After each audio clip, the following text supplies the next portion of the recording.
Well, thank you, Patrick. Appreciate your work. Look, there has been a lot of hard work and a lot of late nights that have gone into changing the spending trajectory in this town that has brought us to this point where we've got over $31 trillion in debt. And tonight is no different. You see how late it is? The work's not going to stop for a long time. There's a lot of work that needs to continue to go into fixing all of the problems that President Biden has created. You see inflation through the roof. You see the struggles that hardworking families are experiencing because Washington went on a multi-trillion-dollar spending binge over the last 2 years. And Joe Biden didn't want that spending binge to end. But the American people had a different idea when they elected a House Republican majority committed to finally getting spending under control in Washington. And that's what this bill is about. You know, something you haven't seen in a long time in this town is that when a major bill comes to the floor, we actually give our members time to read the bill before you vote on it. We have a 72-hour minimum that we allow every member to read the bill. And the more that people read in this bill, the more they find in terms of real conservative victories that are going to help us get spending under control and get our economy back on track. And you have to do both. You will never get to a balanced budget unless you do two major things. One is control Washington's spending obsession, but also you've got to help get people back to work. You've got to help get the economy moving again. And there are a number of pieces in this bill that never would have existed if Nancy Pelosi was still Speaker of the House. Everybody knows that if we were at this point today and Republicans were in the minority in the House, all that you would be wondering about is how much more spending was Washington going to do over current year? How many more taxes are hardworking families going to have to pay? Because guess what? Joe Biden wanted more taxes in this package, and Speaker McCarthy insisted not a dime in new taxes would be in this bill or any other bill that comes out of this House majority. And that's made crystal clear in this legislation.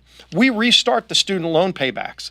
That's a $60 billion windfall for all of those families who actually do pay their bills, for those families that didn't go to college, or especially for those families who went to college and took out student loans and paid them back, and think it's fair that everyone else has to do the same thing they did. And it wouldn't be fair if some hardworking single mom working 2 jobs right now has to pay so that somebody who took out a student loan and is sitting at his parents' house right now, making $35,000 a year not working, she has to pay his loan back. That wouldn't be fair.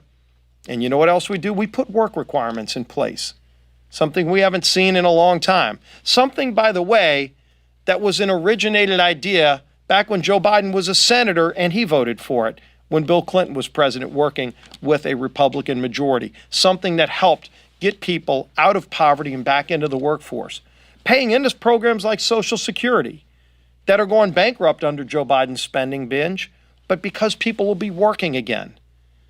That is going to help us shore up Social Security. So this bill does all of those things and more. Real spending cuts, real reforms, permitting reforms that allow us to build roads and bridges again.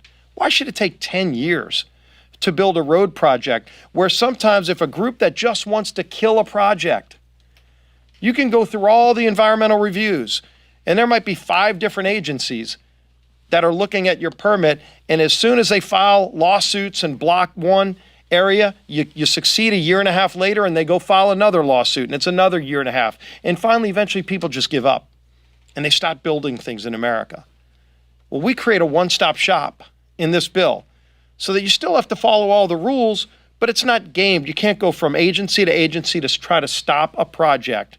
You only go to one place, and there's shot clocks on the federal agencies. Anybody who's ever tried to build something in America, if a federal agency asks you for information, they don't just say whenever you get around to doing it, send us the information. They give you a shot clock. And if you don't meet that deadline, you're going to get fined or you're surely not going to get your permit. And yet you give them that information and you might wait 6 months or a year longer to hear back from the federal agency. Shouldn't the federal agency have the same shot clock that you, the taxpayer, have? We put that in this bill too. So again, there are a lot of really important reforms that are in this package, something that I think everybody has been waiting a long time to see from Washington. Not how much more is Washington going to spend, but for once, in a long, long time, Washington is actually going to spend less money next year than it is this year. And that's a reform that all of us can support.